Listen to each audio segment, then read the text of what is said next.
दोनों हाथ जोड़ के आपसे माफी मांगता हूं। जो समय था उससे काफी विलंब से आया, इसलिए पूरे मंच से भी जिन जिन के अभी भाषण बाकी होंगे एक बार अभिनंदन कर दो। ये मान के चलो कि सबने बोल लिया और हमने सबने सुन लिया।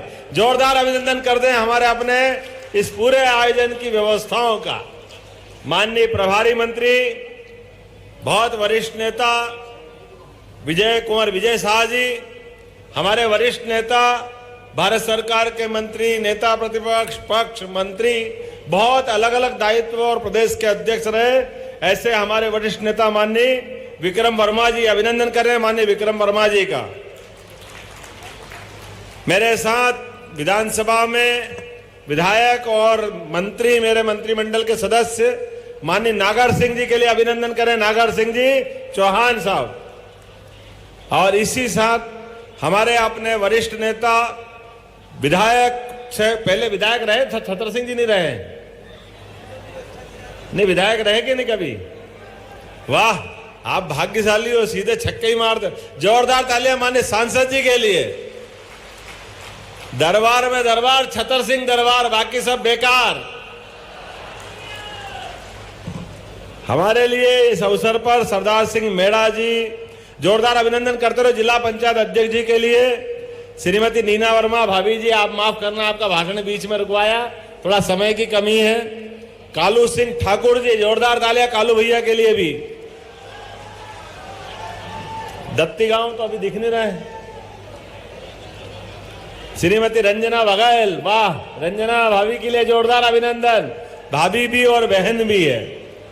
भाजपा के जिला अध्यक्ष मनोज सोमानी जी, राघवेंद्र गौतम जी, संभाग प्रभारी कहाँ है? श्याम बंसल जी भी नहीं है। जयदीप पटेल जी कहाँ है? जयदीप जी। बैल सिंह भूरिया जी और समस्त मंचस्थ अतिथिगण, जोरदार अभिनंदन करें पूरे आयोजन के लिए। राजा भोज की नगरी और उज्जैन, हमारा उज्जैन और धार का संबंध तो ऐसा है जैसे बड़े भाई और छोटे भाई का।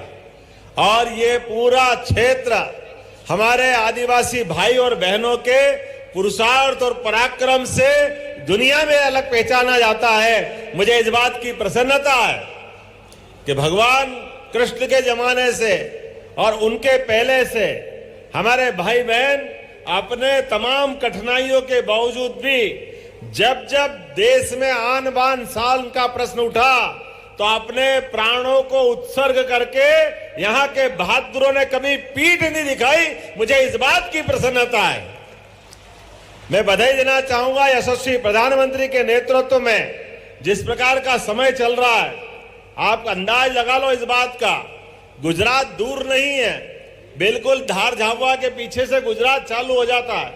और गुजरात से निकले हमारे यशस्वी प्रधानमंत्री, जोरदार अभिनंदन करें हमारे नरेंद्र मोदी जी का, जोरदार अभिनंदन करें।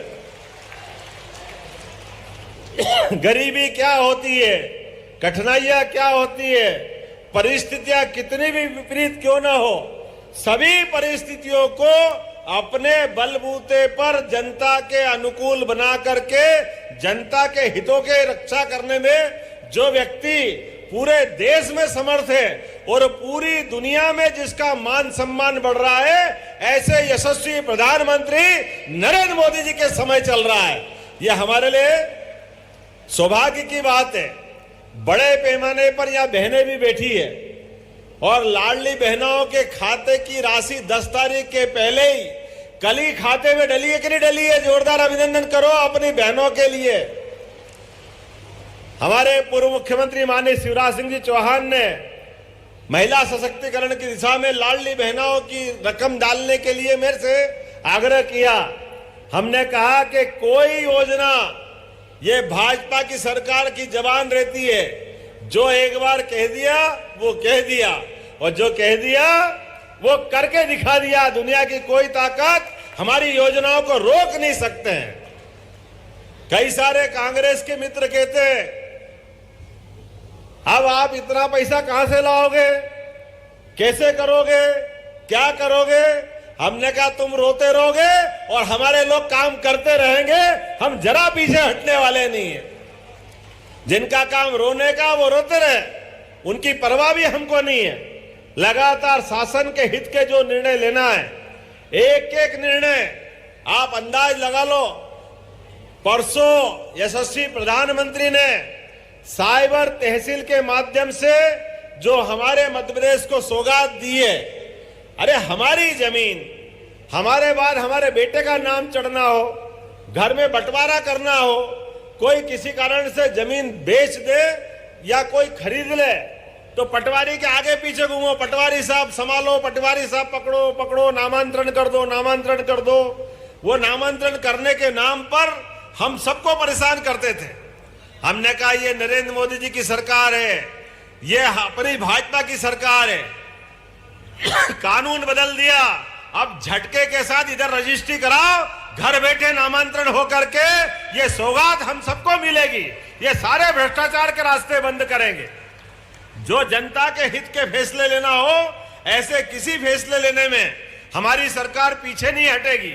लगातार जनहितैषी फैसले लेते लेते एक के बाद एक, अभी हमारे अपने निर्णयों में आपने देखा होगा, अपने इसी धार के अंदर भी पीएम एक्सीलेंस कॉलेज खोला जाएगा, जिसके कारण से हमारे कॉलेज के बच्चे सभी प्रकार के अच्छे कोर्स के साथ पढ़ सकते हैं, उनकी जिंदगी बनेगी। वो नए कोर्स लेकर के अपनी जिंदगी के अंदर बहुत सारे नए आयाम को प्रवेश करा सकते हैं। बोलो पसंद है कि नहीं है? धार में कॉलेज खुलना चाहिए, खुलना चाहिए कि नहीं खुलना चाहिए? इधर से आवाज नहीं आ रही, कॉलेज खुलना चाहिए कि नहीं खुलना चाहिए? तो ताली बजाओ, पीएम एक्सीलेंस कॉलेज धार में भी खोला जाएगा। हमने सबने देखा कोविड के खराब समय में, बहुत खराब समय था, और ऐसे खराब समय में हमको एकमात्र जिंदगी बचाने का रास्ता अगर मिला है तो आयुर्वेद के माध्यम से मिला है। कोविड में काढ़ा पी करके, आयुर्वेद की दवा खा करके अधिकांश लोगों ने, उस समय जब बीमारी का इलाज नहीं मालूम पड़ा था, दवाई मालूम नहीं पड़ी थी, ऐसे में जान बचाने के लिए एलोपैथिक डॉक्टर ने भी काढ़ा पी पी करके अपना इलाज कराया था। और इसी आधार पर मुझे इस बात का गर्व है, ये हमारे वनांचल के क्षेत्र में हमारी सरकार ने तय किया कि हाँ, धार, झाबुआ, यहाँ पर भी आयुर्वेदिक कॉलेज खोला जाएगा। आयुर्वेदिक मेडिकल कॉलेज धार में भी खोला जाएगा। ताली वाली बजा करके आनंद के साथ इसकी घोषणा का हम आनंद लें। अपने धार के अंदर ये जो सौगात मिली है, इधर वालों को आनंद नहीं आया लगता है? जरा ताली बजा के बताओ, कॉलेज खोलना चाहिए कि नहीं खोलना चाहिए? उधर से आवाज आनी चाहिए, खोलना चाहिए कि नहीं खोलना चाहिए? पीछे वालों से आवाज आनी चाहिए। अब धार हो, मांडव हो, आप तो परमात्मा की दया से इतने अच्छे अच्छे स्थान लेके बैठे हो, जिन स्थानों के बलबूते पर अब मां नर्मदा के पानी के आधार पर हमारे जीवन में बदलाव आना चाहिए। तो नर्मदा का पानी चाहिए कि नहीं चाहिए अपने को? उधर से आवाज नहीं आ रही है, किधर से आवाज नहीं आ रही है? तो मांडव उद्वन परियोजना के माध्यम से पूरे धार जिले के अंदर नर्मदा का पानी खेत खेत तक पहुंचाया जाएगा। कोई क्षेत्र खाली नहीं रहेगा। हर क्षेत्र के अंदर नर्मदा के पानी से हमारे किसानों की जिंदगी में बदलाव लाने का निर्णय हमारी सरकार ने किया है। किसी भी हालत में नर्मदा का पानी खेत खेत तक जाएगा। अरे मां नर्मदा का आशीर्वाद हमको मिल रहा है। और ऐसे आनंद के वातावरण में, जब बदलते दौर का समय है, दुनिया में भारत की पहचान एक अलग रूप में जा रही है, ऐसे में हमारे अपने खेतों के अंदर पानी क्यों नहीं मिलना चाहिए? और अब आप सुन लो, बिजली का बिल भर भर के हम परेशान होते हैं, तो बिजली के बिल के आधार पर कई लोगों की बिजली कट जाती है, मकान गिरवे पड़ जाते हैं। तो सोलर योजना के अंतर्गत 300 यूनिट तक सोलर का सभी को बिजली का कनेक्शन दे करके ये बार बार का टंटाई खत्म करेंगे बिल भरने का। ये बड़ी योजना माननीय प्रधानमंत्री के नेतृत्व में लागू होने वाली है, जिसके आधार पर हमारे गरीब आदमी भी घर में क्यों सुख की रात नहीं काटे, दिन भर मेहनत करके आते हैं, जाते हैं, अपने सारे जीवन के सभी कामों के साथ सक्षम लोग तो सब कर लेते हैं, लेकिन गरीब आदमी क्यों नहीं कर पाएगा। मुझे इस बात की प्रसन्नता है, माननीय प्रधानमंत्री के माध्यम से, टेक्सटाइल यूनिट के माध्यम से आपके यहाँ पीएम मेगा पार्क, मित्र पार्क, पीएम मित्र पार्क के माध्यम से 1 लाख लोगों को टेक्सटाइल में आपके यहां रोजगार देने का प्रबंध किया जाएगा। धार का नक्शा बदलेगा आने वाले समय में। 1 लाख लोग किसी इंडस्ट्रियल बेल्ट में काम करने के लिए अगर काम का मौका मिलता है, उससे बड़ी बात क्या हो सकती है। जोरदार अभिनंदन करो माननीय नरेंद्र मोदी जी का, जो दिल्ली से सोच करके कहते कि हाँ, हमारे धार के भाई बहनों के पास रोजगार के मौके क्यों नहीं होना चाहिए, बिल्कुल होना चाहिए। और कल और आज हमने उज्जैन में बैठ करके इन्वेस्टर समिट के माध्यम से, एक कॉन्क्लेव के माध्यम से आपके इस धार मांडव की धरती पर 20 से ज्यादा कारखाने लगाने के एमओयू करके फैसला किया है, जिसमें 10,000 लोगों को रोजगार मिलेगा। हमारे बदलते दौर का बदलता समय है। इस बदलते दौर के बदलते समय में आपको अपने को सबको आगे बढ़ना पड़ेगा, सबको निर्णय करना पड़ेगा। हमारे अपने जीवन में बदलते बदलाव में हम अपने आप को उसके अनुकूल ढालें। सरकार आपके साथ कदम से कदम मिला के खड़ी रहेगी। सरकार आपकी चिंता करने के लिए तैयार है, लेकिन एक तरफ सरकार हमारी आपकी मदद करने के लिए तैयार है, एक तरफ दूसरे लोग हैं जिनने 70 साल तक हमको मूर्ख बनाया। कांग्रेस का पंजा तो बताया, लेकिन हाथ पकड़ने से मना कर दिया। गरीब और गरीब होता गया, परेशान होता गया। और ये एक तरफ एक खानदान के लोग लगातार अपने बलबूते पर एक ही दौर के साथ वो जिस रूप में जिए, मुझे बड़ा दुख के साथ कहना पड़ रहा है। ये नर्मदा जी तो हजारों साल से बह रही थी, ये नर्मदा जी को कोई रोक सकता था क्या? लेकिन नर्मदा जी की नर्मदा घाटी योजना को पूरा करने का अगर निर्णय किसी ने किया तो हमारी सरकार ने किया। मुझे इस बात की खुशी है, भारतीय जनता पार्टी के माध्यम से नर्मदा जी का पानी लोगों के लिए पीने के भी काम में आ रहा है और खेती के भी काम में आ रहा है। अब अपने धार जिले का कोई भी गांव स्वच्छ पेयजल के लिए अपने नल से अपना जल, घर घर जल, घर घर नल, ये मोदी जी का सपना लागू करने में धार भी आगे बढ़ेगा। पूरा धार जिले का प्रत्येक गांव इससे लाभान्वित होगा। मुझे इस बात की प्रसन्नता है, अपने इस क्षेत्र के अंदर वैसे तो संभावना बहुत ज्यादा है और आज थोड़ी समय की कमी भी पड़ रही है, लेकिन मैं कोशिश कर रहा हूं आप और अपने बीच में से जो समय मिल रहा है, इस समय में भी आज भी जब आया हूं तो लगभग 7,300 करोड़ से ज्यादा के निर्माण कार्य, आंगनवाड़ी, छात्रावास, बहुउद्देशीय केंद्र, विभिन्न सड़कें, पुल, आवास, सभी का निर्माण कार्य करने का अभी भूमि पूजन करके आपके बीच में से आया हूं। जोरदार अभिनंदन करें यशस्वी प्रधानमंत्री के नेतृत्व में 7,500 करोड़ के आसपास के निर्माण कार्य कोई मामूली बात होती है? कितनी बड़ी बात होती है। मुझे इस बात की प्रसन्नता है कि अपने इसी धार के अंदर लगभग आज में हमारे पास 309 करोड़ 58 लाख से 31 कार्यों का, जिसमें से 137 करोड़ की लागत से 689 पंचायतों में प्रधानमंत्री आदर्श योजना के अंतर्गत विभिन्न काम होंगे। अब आप खाली ताली बजाते जाओ, मैं नाम बोलता जाऊंगा। इतने सारे काम कोई कर सकता है क्या?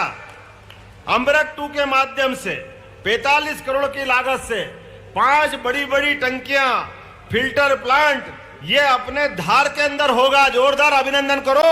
धार के अंदर आप आओगे तो शुद्ध पीने का पानी मिलेगा। 42 करोड़ 93 लाख की लागत से तिरला, निसरपुर, बाग में नए ITI का निर्माण किया जाएगा। नए ITI बनेंगे। हमारे बच्चे बजाय कागज की डिग्री लेने के अपना जीवन बनाना है, आगे बढ़ना है, तो उनके हाथ में हुनर क्यों नहीं होना चाहिए? वो अपनी मर्जी के मालिक होकर के अपने हाथ में यश लेकर के अपनी जिंदगी अच्छी बनाए। ये प्रधानमंत्री के नेतृत्व में ITI बनाने की हमने घोषणा की है। ये निर्माण कार्य का आज भूमि पूजन हुआ है। और कलेक्टर साहब सुन लेना, अगले साल तक इनका लोकार्पण करने भी मैं ही आऊंगा। ध्यान रखना, ये सारे के सारे निर्माण कार्य जो हम घोषणा कर रहे हैं वो सारे के सारे निर्माण कार्य पूरे होना चाहिए। आज इस अवसर पर 38 करोड़ की लागत से कुक्षी सड़क निर्माण का भी यही भूमि पूजन किया गया है। कुक्षी वालों के लिए भी अभिनंदन करें। कुक्षी की सड़क लगभग 100 करोड़ हो गया। बचा क्या है? कौन है कुक्षी वाले? जोरदार ताली बजाओ कुक्षी वालों के लिए भी। 18 करोड़ 96 लाख की लागत से गंदवानी, सेंद्रा, पंथा, डोबनी में बेराज पानी के बांध का निर्माण कर रहा है। जोरदार अभिनंदन करें ये चारों गांव वालों के लिए। 11 करोड़ 34 लाख की लागत से सामुदायिक स्वास्थ्य केंद्र, हमने कोविड में हॉस्पिटल की आवश्यकता समझी है। लगभग 11.5 करोड़ की लागत से ये भी हमारे यहां बनाया जा रहा है। आज किस अवसर पर 4 करोड़ 17 लाख की लागत से ज्ञानपरा, तलावड़ी, धुलेट में नए हाई स्कूल बनाने की भी यही घोषणा कर रहा हूं और उसका भूमि पूजन भी साथ साथ कर रहा हूं। अपने जितने प्रकार के निर्माण कार्य हैं और लोकार्पण है, मैं उम्मीद कर रहा हूं बदलते दौर में अभी तो हम सब भगवान राम की जय जयकार कर रहे हैं। एक बार सब प्रेम से बोलो जय जय सिया राम, जय जय सिया राम। उधर से आवाज कम आई, जय जय सिया राम। अच्छा, अपने में से बताओ, भगवान राम का जंगल का आदिवासियों से 17 लाख साल पुराना संबंध है और भगवान राम के आधार पर राम राज्य चलाने की कामना, कल्पना हजारों साल से हमारी संस्कृति में रही है। सुशासन की संस्कृति राम राज्य से ही आती है, ऐसा हम सब की मान्यता है। लेकिन वर्षों तक जो वोट के सौदागर हैं, इन वोट के सौदागरों ने हमारे आराध्य के स्थान पर मंदिर का विरोध किया था। हमको भूलना नहीं है। ये वो सारे लोग हैं जो कह रहे थे भगवान राम पैदा हुए के नहीं हुए। अरे ये हमारे आदिवासी भाई बहनों के हाथ में तीर धनुष भगवान राम का संबंध बताते हैं। मुझे इस बात का गर्व है। ये धार और झाबुआ में भी नहीं बोलेंगे तो कहां बोलेंगे? तीर धनुष किसी के हाथ में दे दो, अपने आप हमारी हजारों साल पुरानी मित्रता आंखों के सामने आ जाती है। वो अपना तीर और धनुष, वो भगवान राम का काल, वो वनवासी आदिवासियों के साथ प्रेम, ऐसे प्रेम के आधार पर भगवान जाने जाते थे, जिनने अपने जीते जी बड़ी से बड़ी ताकत से लड़ने का उदाहरण पेश किया, लेकिन अपने साथ वालों को नहीं छोड़ा, अपने संबंधों को नहीं भूले।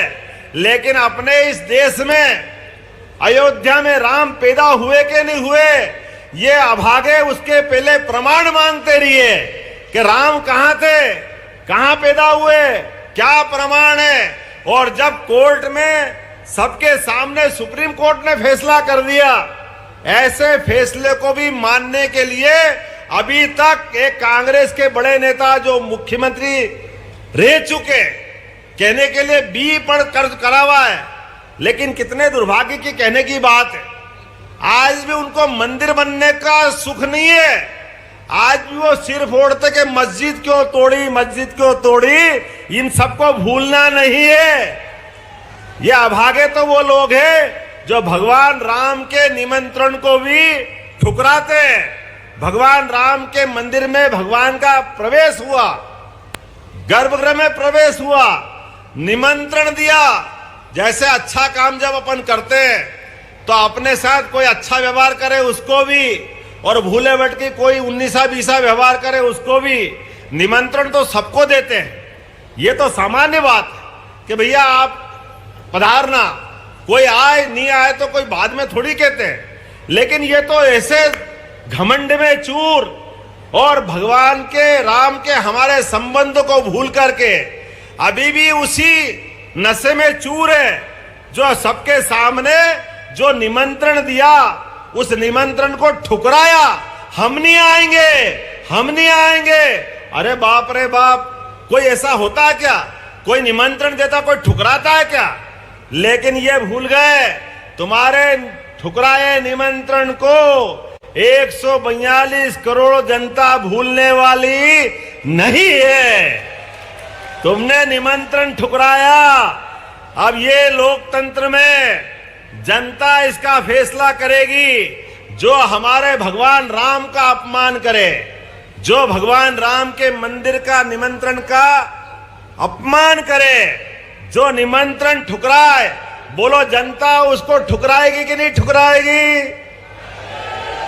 इधर से आवाज नहीं, ठुकराएगी कि नहीं ठुकराएगी? अगर ठुकराएगी तो अपने स्थान पे खड़े हो जाओ सभी। जहां तक मेरी